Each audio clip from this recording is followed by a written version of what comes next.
Olá, aqui é o pastor Valdir Veiga e esse é o canal Gotas de Conhecimento.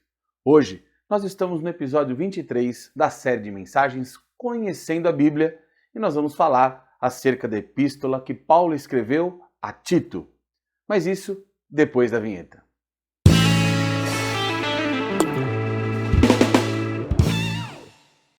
Seja mais uma vez bem-vindo ao meu canal, é muito bom ter você aqui e eu quero pedir, fique conosco até o final desse vídeo, tem bastante coisa interessante para falar acerca da epístola a Tito e nos acompanhe até o final.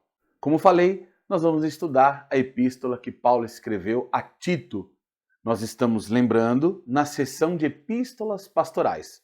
Nos últimos 2 episódios nós falamos sobre as 2 cartas que foram escritas a Timóteo e agora a carta que foi escrita a Tito, um outro pastor que também foi direcionado, que também foi orientado pelo apóstolo Paulo. Ele escreveu essa epístola já ali no fim da sua vida também, por volta ali do ano 65 depois de Cristo. Tem uma coisa interessante, que Tito ele não era judeu, Tito ele era grego, por isso ele não passou pela circuncisão, que era uma marca feita no prepúcio da glande, no 8º dia do nascimento da criança judia. Por esse motivo, ele não foi circuncidado, ele não estava sob o domínio da lei, então, até vigente.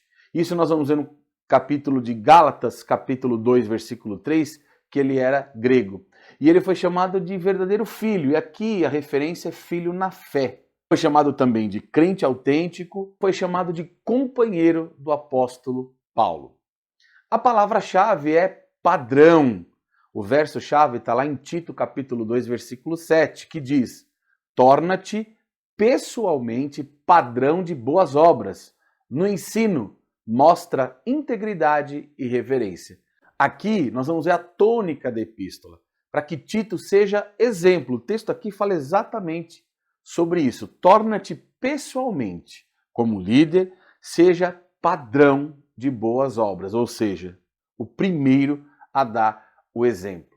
E o tema é o ideal de Deus para a igreja e obreiros. Como é uma epístola pastoral, naturalmente, assim como em Timóteo, na epístola a Tito, também vão haver recomendações acerca do ministério pastoral. Fazendo um breve resumo da epístola, nós vamos ver que na carta de Tito tem menos exortações do que a Timóteo.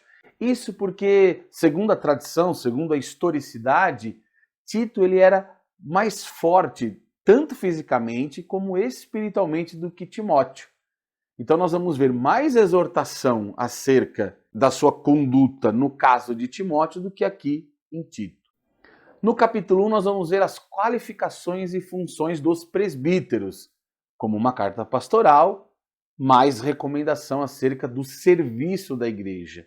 Já nos capítulos 2 e 3, a obra pastoral de um verdadeiro presbítero. É uma carta pastoral, nós não podemos esquecer, então as recomendações serão nesse sentido. No texto também se dá ênfase às boas obras, não como meio da salvação, mas como evidência dela. E aqui é um ponto importante.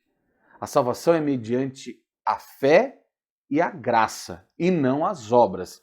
Aqui, as obras são dado ênfase a essas obras não como meio da salvação, mas como evidência. Como eu já falei em outros episódios, a tônica aqui não é ser salvo pelas obras, mas executar, fazer as obras porque eu já fui salvo. Essa é a tônica também aqui na epístola a Tito.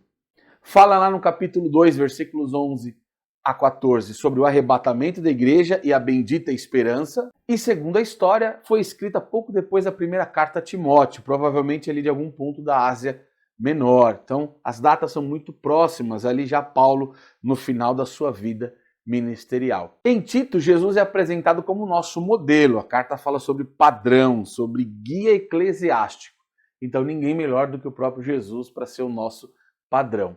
E ele vai dar a tônica toda na epístola falando sobre boas obras. Lá no capítulo 2, versículo 7, fala do padrão dessas boas obras. Qual é o padrão? Qual é o modelo? Lá no capítulo 2, versículo 14, fala do zelo pelas boas obras, pelo cuidado. No capítulo 3 e verso 1, fala prontos para toda boa obra. No capítulo 3 e verso 8, fala sobre solícitos na prática das boas obras. E o que mais tem faltado hoje em dia na igreja contemporânea são pessoas solícitas, disponíveis para a prática das boas obras.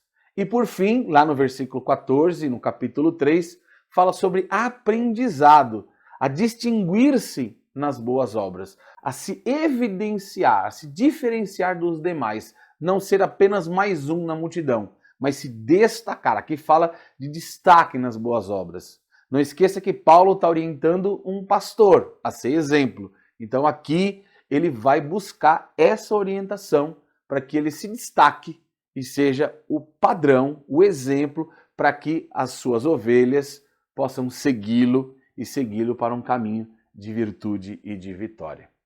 Espero que você tenha gostado do episódio.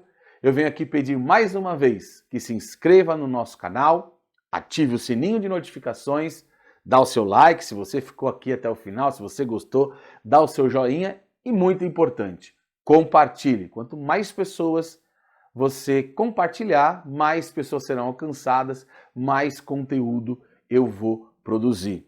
Reafirmo aqui meu compromisso. Se chegarmos ao número de 500 inscritos no canal, eu vou soltar aqui o vídeo dos erros de gravação, que está muito legal. Deus abençoe, até o próximo episódio.